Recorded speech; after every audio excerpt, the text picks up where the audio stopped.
Hello student, स्वागत है आप लोगों का हमारे इस चैनल पे। अगर आप हमारे चैनल पे नए हैं तो हमारे चैनल को वीडियो देखने के बाद सब्सक्राइब ज़रूर करें और बेल नोटिफिकेशन ऑन करें।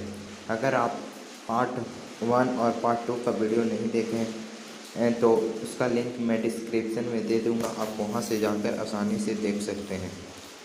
तो पिछले वीडियो में हम कोशिश कर रहे थे इस चैप्टर को 2 पार्ट में ख़त्म करने का, पर पिछले वीडियो में स्पेस नहीं रहने के कारण ऑटो अपने आप कट हो गया था, तो हम उतना ही पे डाल दिए थे।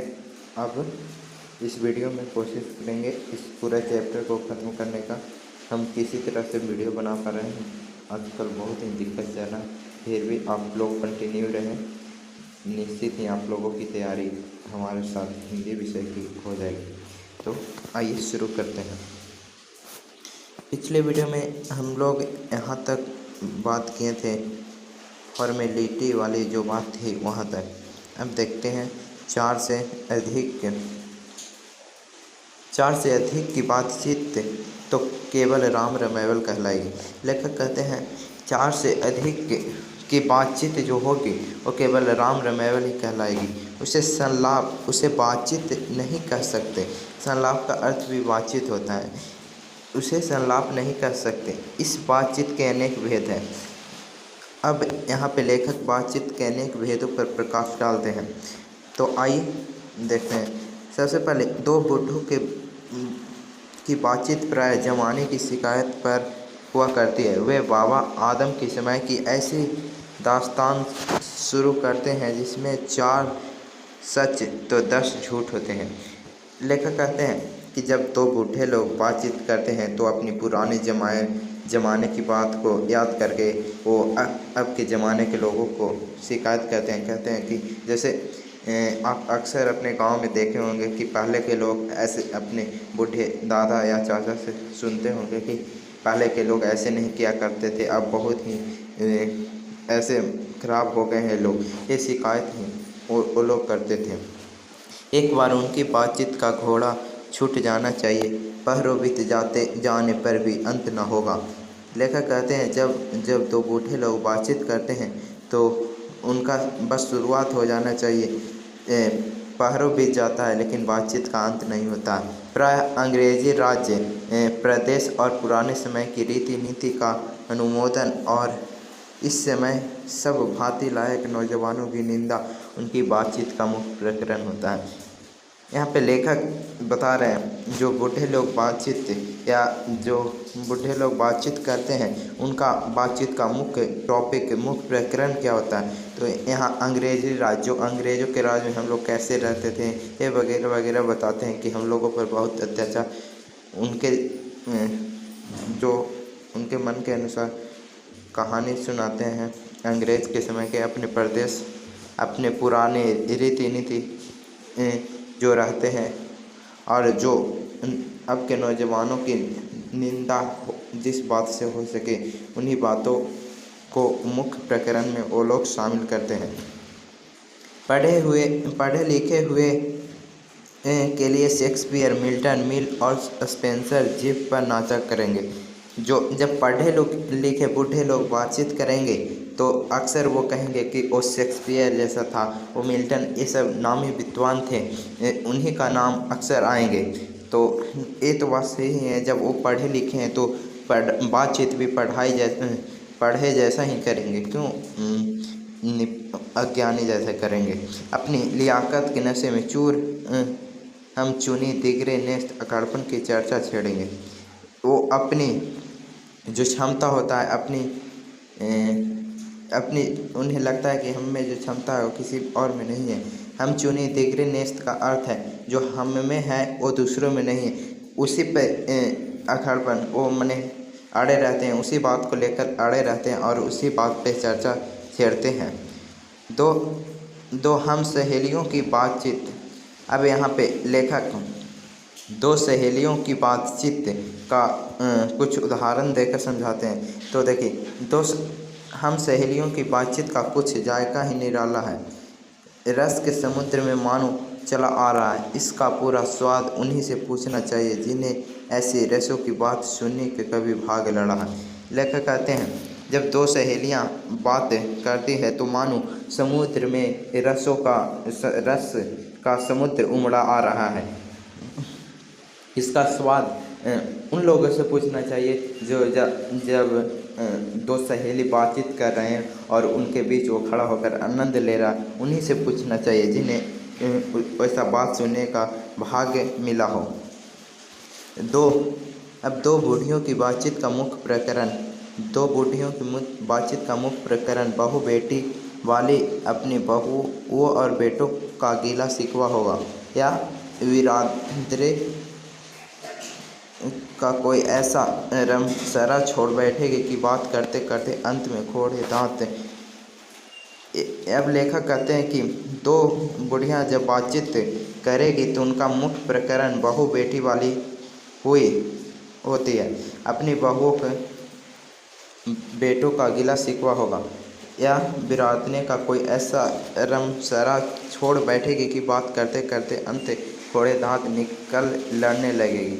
यानी लेखक यहाँ पर करना वो जो विभिन्न प्रकार की बातों को बता रहे हैं, उसमें एक बूढ़ी आदमी जो बातचीत करती है वो अक्सर अपनी बहू की शिकायत, अक्सर आप लोग ऐसे गाँवों में या कहीं भी देखा करते होंगे कि कोई अपने बहू की शिकायत कर रहा है, बहू है तो अपने की शिकायत, ऐसा होते रहता है। लड़कों की बातचीत, अब हम लोगों की बातचीत पे आ रहा है। लड़कों की बातचीत, खिलाड़ी हुए तो अपनी तारीफ करने के बाद कोई सलाह गांठेंगे जिसमें अपनी शैतानी जाहिर करने का पूरा मौका मिले।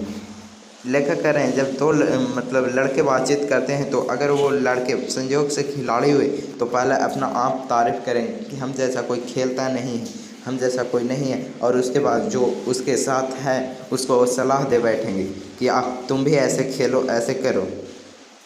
स्कूल के लड़कों की बातचीत का उद्देश्य उस्ताद की शिकायत या तारीफ या अपने सहपाठियों के किसी गुण अवगुण का कथोपकथन होता है।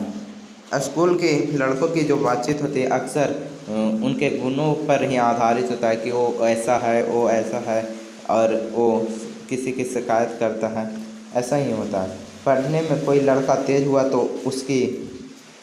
उसके सामने दूसरे को कुछ न गिनेगा। सुस्त और बोदा हुआ तो दबी बिल्ली सा स्कूल भर में अपना गुरु ही मानेगा। अक्सर ऐसा आप देखा करते होंगे जब आप स्कूल में पढ़े होंगे। अब बातचीत की बहुत सी किस्में हैं। राजकाज की बात, व्यापार संबंधी बातचीत, दो मित्रों में प्रेम लाभ इत्यादि, ये जितने भी दिए गए हैं बातचीत के प्रकारों में हैं। जब राजकाज की बात, व्यापार संबंधी बातचीत, दो मित्रों की प्रेम लाभ पे हमारे देश की अशिक्षित लोगों में बदकही होती है। यहाँ पे लेखक कह रहे हैं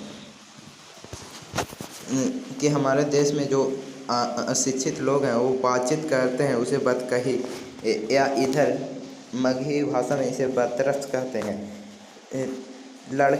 लड़की लड़के वालों की ओर से एक आदमी बिचवाई होकर दोनों का विवाह संबंध कुछ बातचीत करते हैं। उस दिन से बिरादरी वालों को जाहिर कर दिया जाता है कि आमू के लड़के के साथ विवाह पक्का हो गया, और यह रमस बड़े उत्सव के साथ की जाती है। यहाँ पर लेखक कहते हैं जो विवाह हुआ करते हैं उसमें लड़के वाले और लड़की वालों की बातचीत के बाद ही विवाह होता है। वो आपस में बातचीत करते हैं और विवाह पक्का कर देते हैं कि और पूरे बिरादरी में कहवा दिया जाता है कि फलाने के लड़के के साथ विवाह पक्का हो गया है।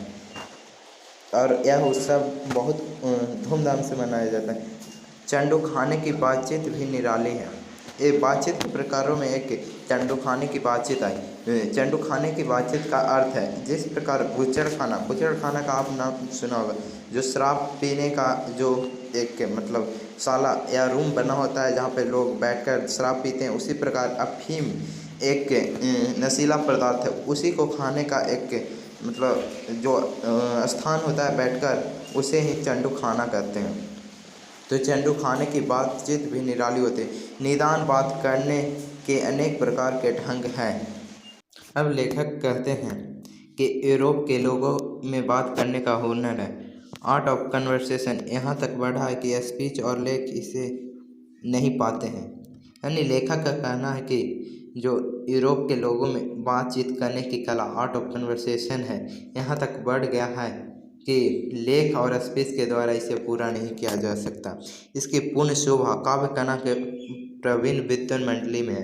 अर्थात इसकी जो शोभा है और बातचीत करने की जो कला है यूरोप में जो वहाँ के विद्वान मंडली के पास है। जो लोग विद्वान हैं उन्हीं के पास ये शोभा बढ़ाते हैं बातचीत करके, उन्हीं को इसका हुनर है।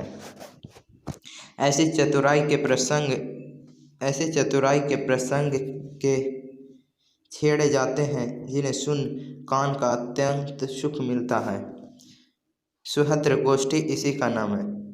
लेखक कहते हैं कि जो वहाँ की जो शोभा बढ़ाते हैं प्रवीण विद्वान मंडली, वैसे लोग ऐसी चतुराई से प्रसंग छेड़ जाते हैं जिन्हें सुन कान को अत्यंत सुख मिलता है। इसे सुहृद गोष्ठी इसी का नाम है। इंडिया में इसी का नाम, जो आर्ट ऑफ कन्वर्सेशन है, इसी का नाम सुहृद गोष्ठी।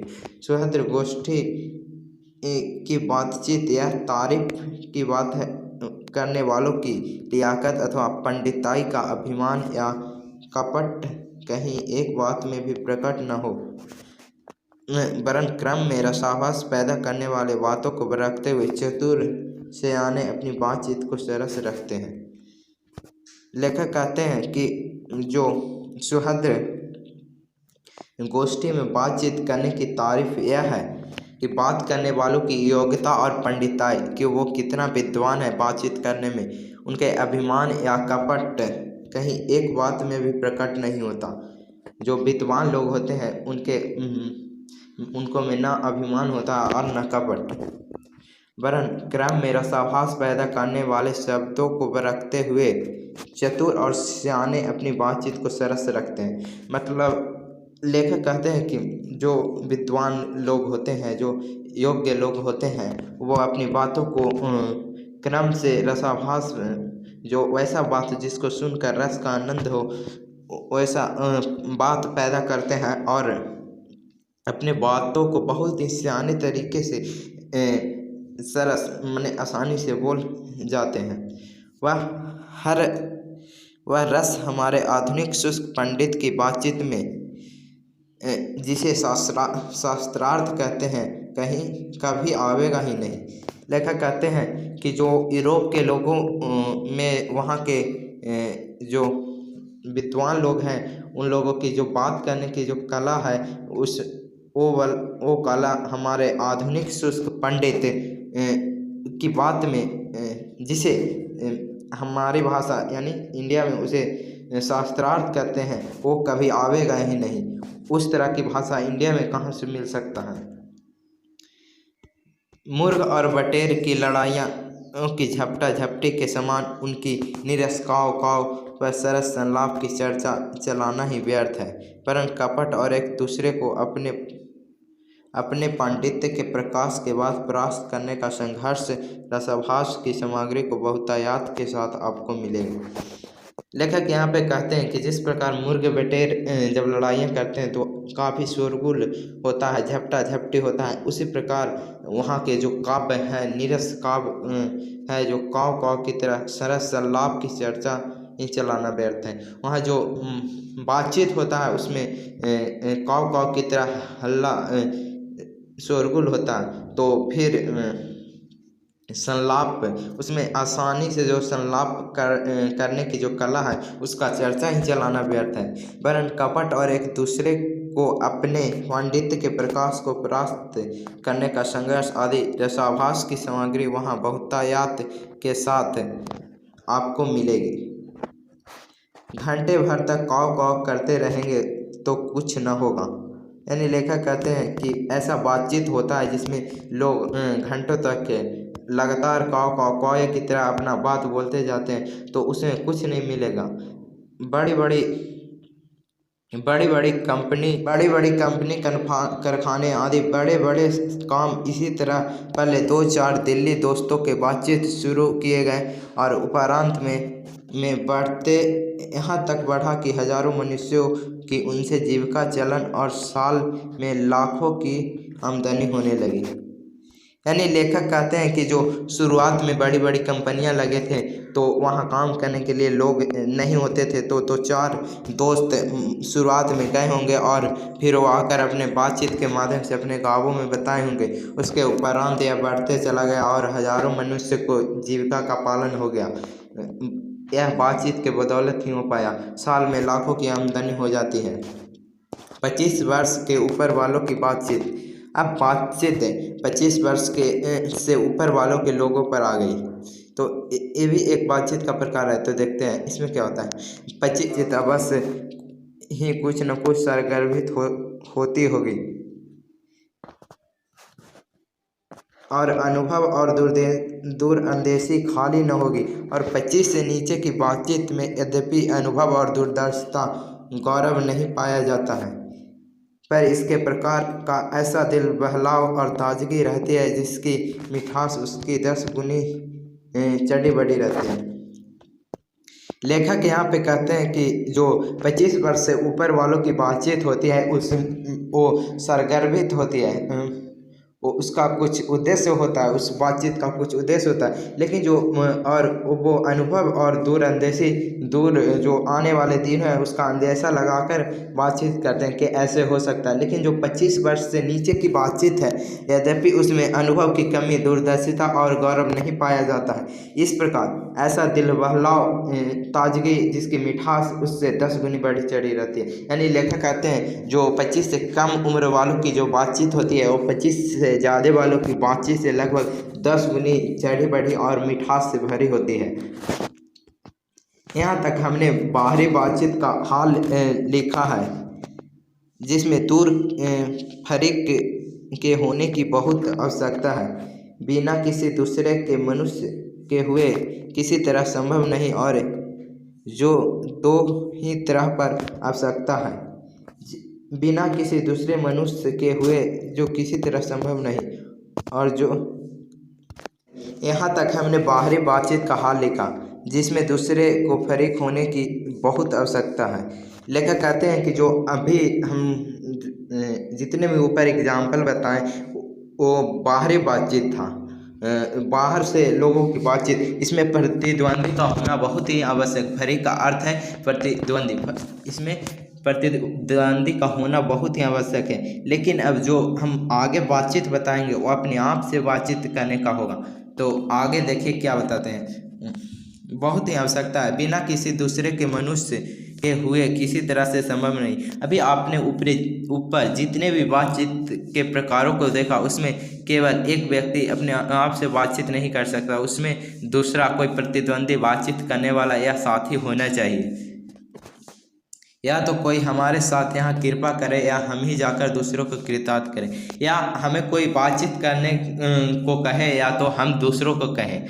ऐसा हो रहा था ऊपर की बातचीत में। पर यह सब तो दुनियादारी है। जो ये सब बातचीत हुआ ये एक प्रकार की दुनियादारी है जिसमें कभी रसाभास होते देर नहीं लगता। इन सब बातचीत में जो रसाभास, जो आनंद आता है उसमें देरी नहीं लगता, क्योंकि जो महाशय अपने यहाँ पधारे उनकी पूरी दिलजोई न हो सकती तो कोई शिष्टाचार में त्रुटि हुई।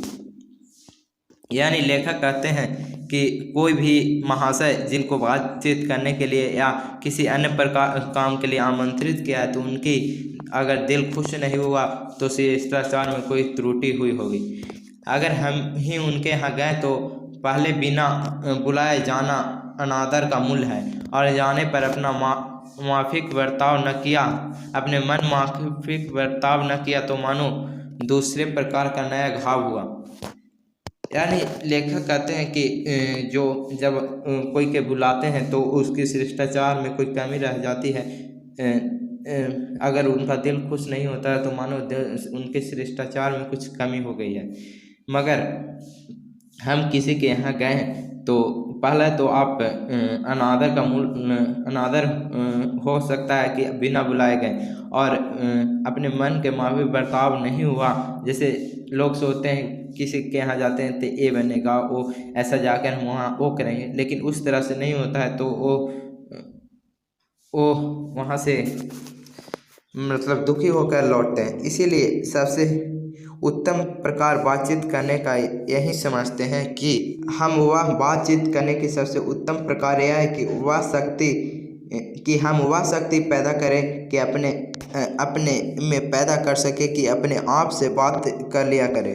लेखक का कहना है कि जो भी जितनी भी बातों के हमने प्रकार बताए वो सब बाहरी बातचीत थी, उसमें एक प्रतिद्वंदी का होना आवश्यक है। लेकिन कभी कभी वो प्रतिद्वंदी आपको नाखुश भी रख सकता है या आप ही किसी को नाखुश रख सकते हैं। लेकिन ये जो बातचीत है सर्वोत्तम मतलब हमेशा ऐसा बातचीत अच्छा ही होता है।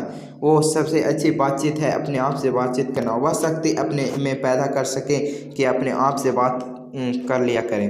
हमारे भीतरी मनोवृत्ति प्रतिक्षण नए नए रंग दिखलाया करती है।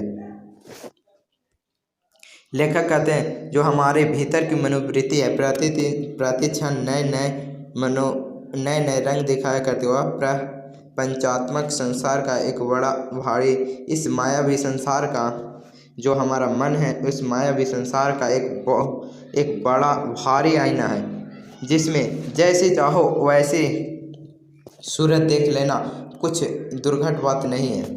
यानी लेखक कहते हैं कि जो हमारे भीतर मन है, और मन एक ऐसा आईना है इस मायावी संसार में कि तुम जैसा चाहो वैसा अपने मन के आईने में अपना सूरत देख सकता है, और वो दुर्घट नहीं होगा, बिना घटित हुए नहीं रहेगा।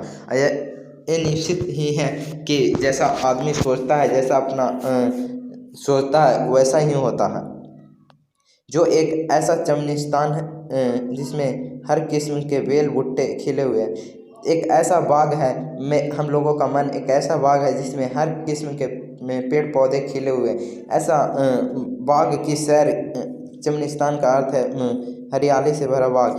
चमनिस्तान की सैर का क्या काम दिल बहलाव है, ये लेखक पूछते हैं। ऐसा चमनिस्तान का सैर क्या कम दिल बहलाव है। मित्रों का प्रेम लाभ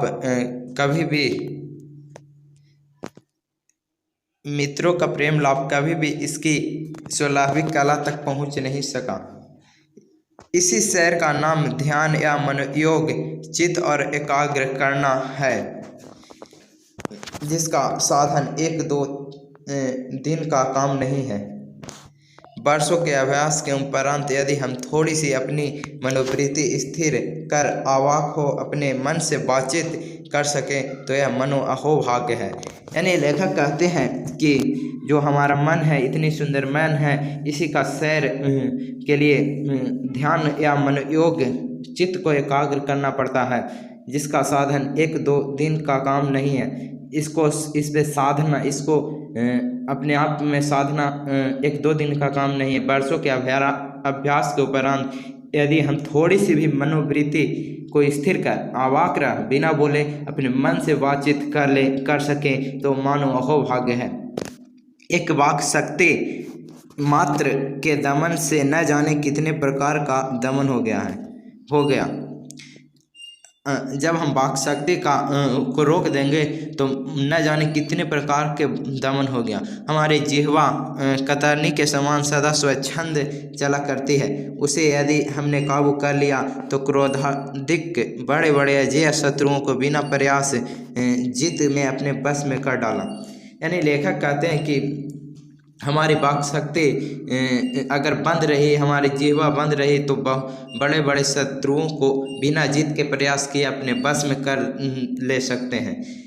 यहाँ पे एक आपको बात बताते हैं,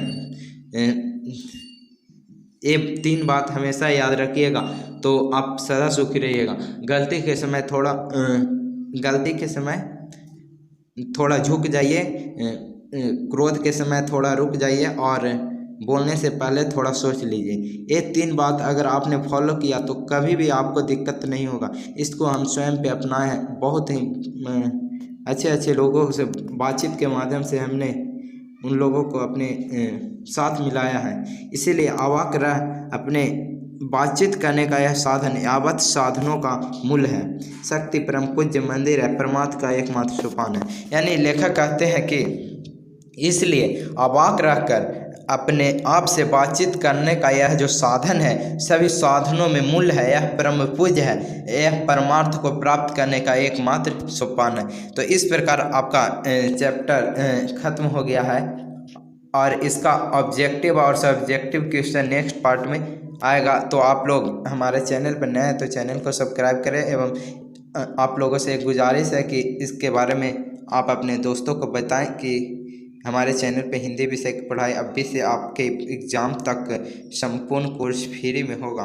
तो धन्यवाद वीडियो देखने के लिए।